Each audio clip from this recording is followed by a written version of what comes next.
అందరి బంధకములు ఓడెను అనే సంగతులు అపోస్తుల కార్యములు 16వ అధ్యాయము 25-26 వచనాల్లో మనం చూస్తున్నాం.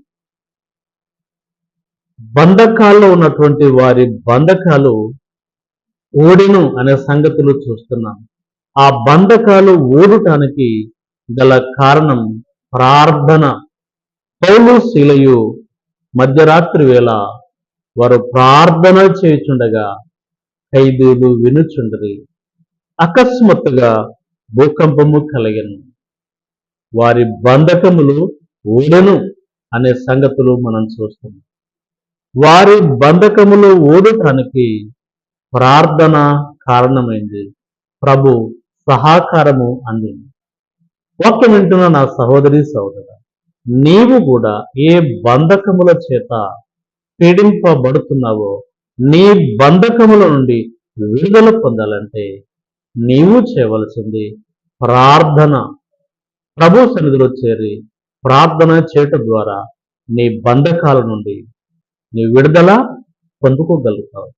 కాబట్టి ఏ విషయములో చింతించక కృతజ్ఞత పూర్వకంగా మీ విన్నపాలు దేవునికి తెలియచేయడని చెప్పి మరి ఫిలిప్పులు రాసిన పత్రిక అపోస్తుడైన పౌలు గారు ఫిలిప్పులు రాసిన పత్రిక మరి 4వ అధ్యాయము 5వ వచనాన్ని మనం చూస్తున్నాం. చూడండి, మీ సహనము సకల జనులకు తెలియబడనీయుడి, ప్రభువు సమీపంగా ఉన్నాడు. దేన్ని గూర్చి చింతపడకుడి గాని ప్రతి విషయములో ప్రార్థన విజ్ఞాపముల చేత కృతజ్ఞత పూర్వకంగా మీ విన్నపాలు మీ దేవునికి తెలియచేయండి. అప్పుడు సమస్త జ్ఞానము మించిన దేవుని సమాధానము యేసుక్రీస్తు వలన మీ హృదయములకు మీ తలంపులకు కావలి ఉండును అనే విషయాన్ని ఇక్కడ మనం చూస్తున్నాం. కాబట్టి వాక్యం వింటున్న నా సహోదరి సహోదరు, ఏ విషయంలో నువ్వు చింతించకుండా బాధపడకుండా ఏ బంధకము చేత నీవు పీడింపబడుతున్నావో ఆ బంధకాల నుండి ఆ సమస్యలో నుండి నీవు విడుదల పొందినట్లు ప్రార్థన చేయి. నీ ప్రార్థన ప్రభు వింటాడు. నీ ప్రార్థనకు ప్రతిఫలమును ప్రభు అనుగ్రహిస్తాడు.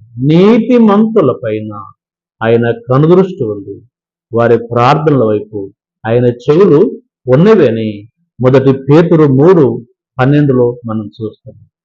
నిజంగా మొరపెట్టు వారికి ఆయన సమీపంగా ఉన్నాడని కీర్తన 145:18లో మనం చూస్తాం.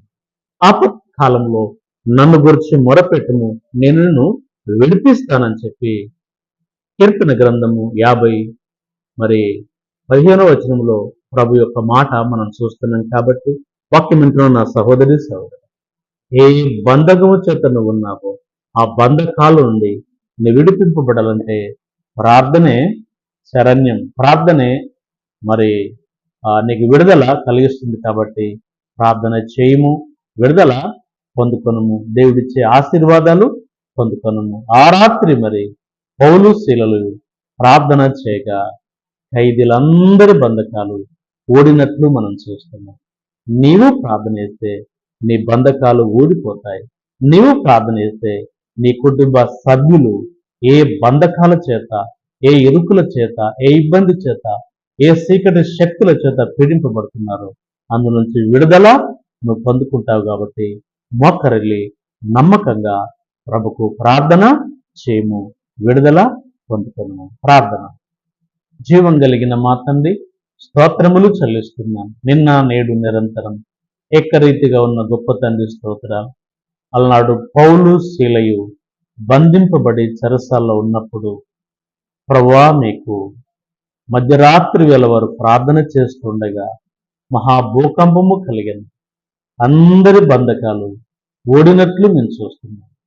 అదిగో చెరసాల నాయకుడు నేనేమి సమాధానం చెప్పాలి పై అధికారికని తనకు తానుగా హాని చేసుకొని పోయాడు.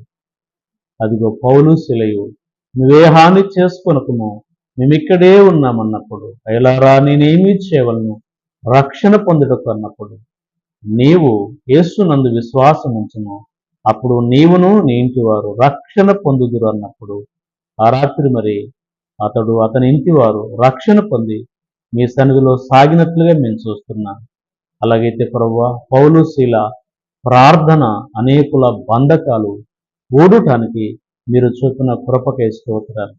నేటి దినాల్లో కూడా వాక్యం విన్నని బిడ్డలు ఎవరైతే ఏ బంధకాల చేత, ఏ సాతాను చీకటి అంధకార శక్తుల చేత పీడింపబడుతున్నారో, బంధింపబడి ఉన్నారో, అందులో నుంచి విడుదల పొందాలంటే నీ బిడ్డలు ప్రార్థన చేయట ఎంతో అవసరమని లేఖనాల్లో మీరు మాట్లాడిన విధానం కొరకు స్తోత్రాలు.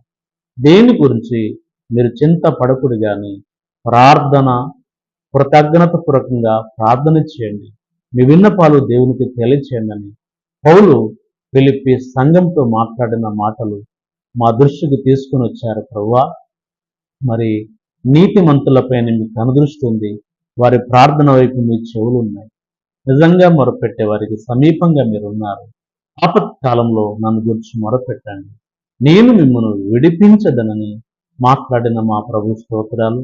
ఆపదలోని నీ బిడలు, బంధకాల్లోని నీ బిడలు ప్రార్థించి విడుదల, ఆనందమును, సంతోషమును, సమాధానమును, నెమ్మది పొందుకోవటానికి ప్రపంచమని అడుగుతున్నాను. ఈ వాక్యం నీ బిడలు కూడా ఇంతవరకు ఇప్పటి వరకు ఎవరైతే ఏ బంధకాల చేత పీడింపబడుతున్నారో అందులో నుంచి విడుదల పొంది ఆయన శాంతి సమాధానంతో ఉండినట్లు ఆత్మ కార్యాన్ని మీరు జరిగించి మహిమయు ఘనతయు ప్రభావం పొందుకోమని మా పుణ్యరక్షకుడు యేసు ప్రభు శక్తి కలిగిన నామములో ప్రార్థన చేసి బతిమారు వేడుకొనుచుంటున్నాము తండ్రి. ఆమేన్. Thank you.